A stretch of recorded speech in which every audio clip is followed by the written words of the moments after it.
Hello বন্ধুরা, আজকে নতুন ভিডিওতে চলে এসেছি। আজকের ভিডিওতে আমি বলবো কিভাবে তোমরা 2 মিনিটে নিজের হোয়াটসঅ্যাপ অ্যাকাউন্টে পাসওয়ার্ড দিতে পারবে কি কেউ না খুলতে পারে। দেরি না করে চলো ভিডিওটাকে শুরু করি। হ্যালো বন্ধুরা, আমি হোয়াটসঅ্যাপ অ্যাকাউন্ট খুলে নিয়েছি। হোয়াটসঅ্যাপ অ্যাকাউন্ট খোলার পর এখান থেকে ওপরে থ্রি লাইনে ওপরে ক্লিক করবে। ওপরে থ্রি লাইনে ক্লিক করবে। আমি থ্রি লাইনে ক্লিক করলাম। থ্রি লাইনে ক্লিক করার পর এখানে সেটিংয়ে ক্লিক করবে। সেটিংয়ে ক্লিক করার পর এখান থেকে দেখতে পাবে তোমার সেটিং পুরো দেখতে পাবে তোমরা নিচে হোয়াটসঅ্যাপের সেটিংটা। এখান থেকে প্রাইভেসিতে ক্লিক করবে, এটাতে ক্লিক করবে। এটাতে ক্লিক করলাম।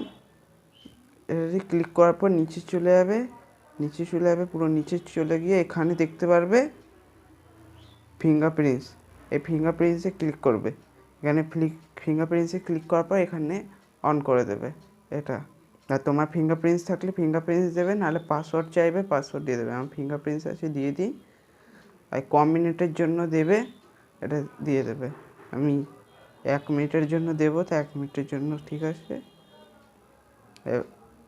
ভিডিওটি ভালো লাগলে লাইক করবে, সাবস্ক্রাইব করবে, বেল আইকনকে অলে প্রেস করে দেবে। চলো তোমাদের দেখিয়ে দিচ্ছি পাস হয়েছে কি না। খুলতে যাই তো এখানে পাসওয়ার্ড চাইছে। পাসওয়ার্ড না দিতে পাসওয়ার্ড দিয়ে দিলাম, দেখো খুলে গেল।